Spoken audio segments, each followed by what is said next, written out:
Hey, Vsauce, Michael here, and bananas are fantastic. They're actually one of the most radioactive foods we regularly eat. Sometimes they're difficult to peel from the top. One of my favorite ways to avoid that is to simply hold the banana and snap it in half. Boom. Now it peels itself. It's a wonderful little trick, except when you drop it on the ground. This is unfortunate, but if I picked it up quickly, would it be safe enough to eat? I mean, how quickly do the bacteria on the floor move onto the food? Some people call it the 5-second rule, others the 10-second rule, and still others the 2-second rule. But is there any truth to it? Or is it just something that we say to allow us to eat food off the floor? In 2003, Gillian Clark famously investigated this question.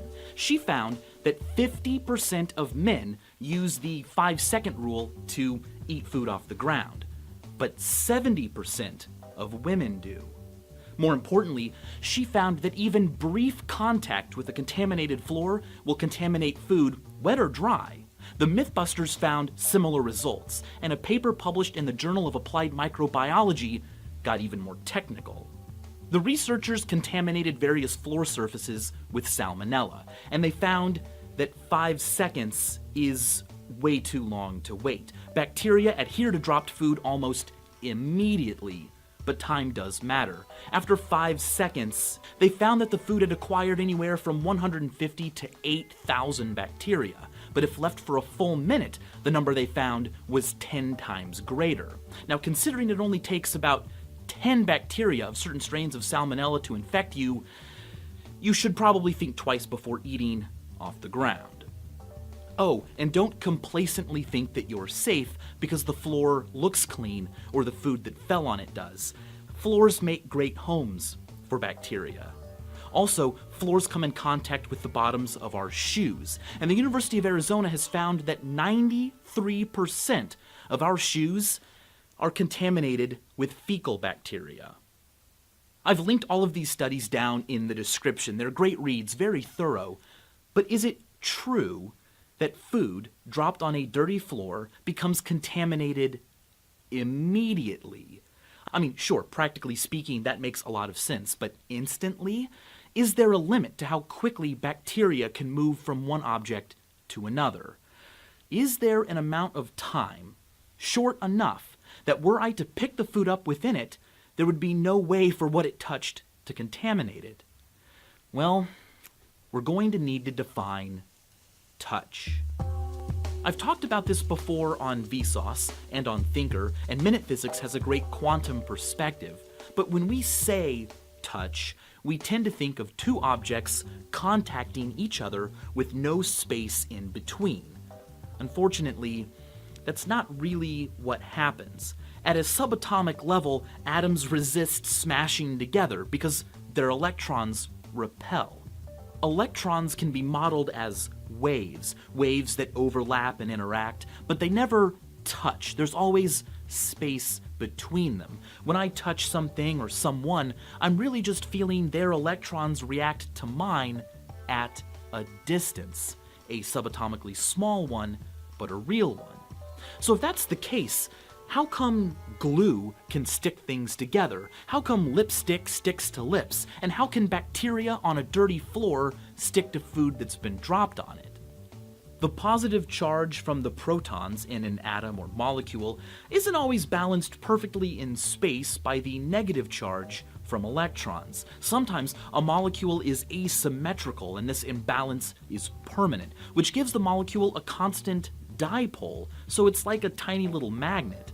But even in symmetrical molecules, electrons are mobile.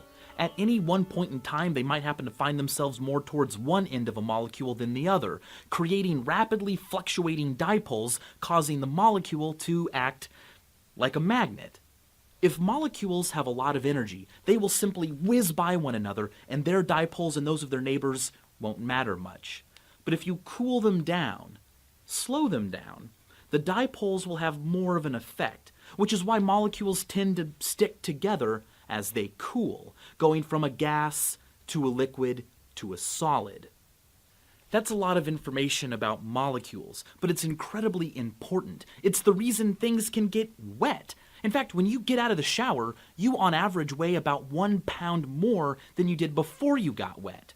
It's also the reason capillary action happens. If you dip a napkin in a glass of water, you can watch the water climb up the napkin against gravity. That's because the molecules of water have very strong dipoles, and they're attracted to each other, cohesion, and they're attracted to the molecules of the paper, adhesion, more strongly than gravity pulls them down. If you want to learn more about intermolecular forces, I've put a bunch of links down in the description. But here's my question: how quickly do those forces act? Can two surfaces come into contact briefly enough that their molecules don't have time to be influenced by intermolecular forces? Well, for this, we're going to need molecular dynamics. Molecular dynamics is the computer simulation of the physical movements of atoms or molecules. For instance, this is a simulation of a single copper atom depositing on a copper surface. Notice that the timer up there is counting off hundredths of a picosecond. These simulations need to have a narrow enough time step to account for the fastest molecular vibrations of the material, including everything from wagging to scissoring. Typically, time as brief as a quadrillionth of a second is taken into account. So the 5-second rule may be true if we rename it the 1 femtosecond rule. Spend less time on the floor than that, and it's unlikely that room temperature molecules would have time to be influenced by intermolecular forces.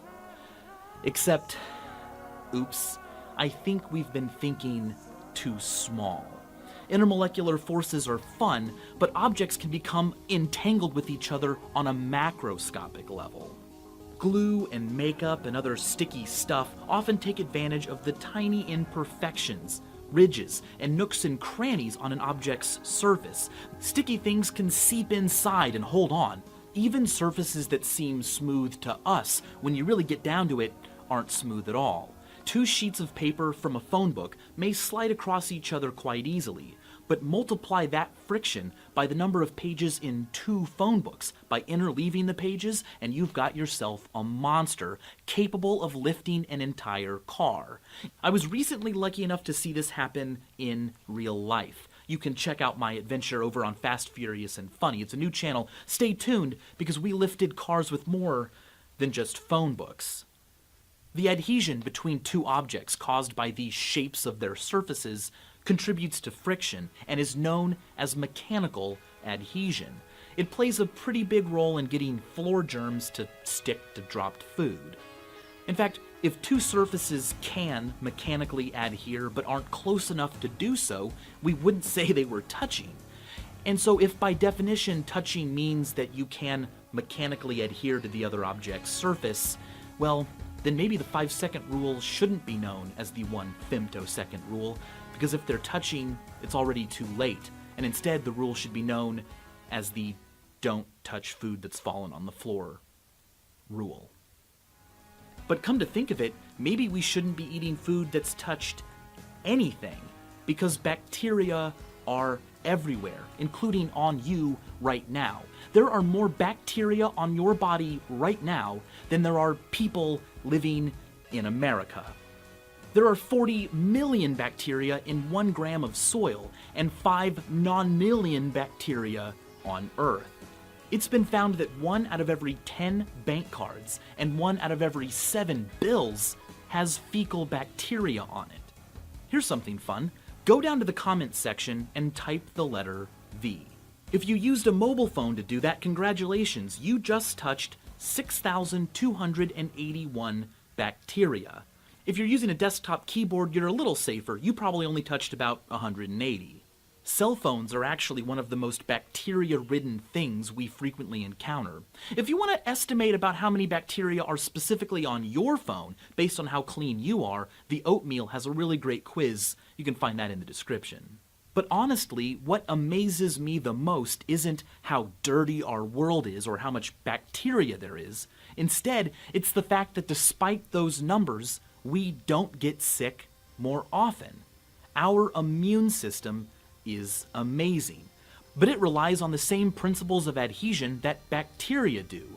The forces that cause food dropped on the floor to pick up germs are the same forces that we need to fight them. They're the same forces that bring us closer together, whether we like it or not. So keep adhering, and as always, thanks for watching.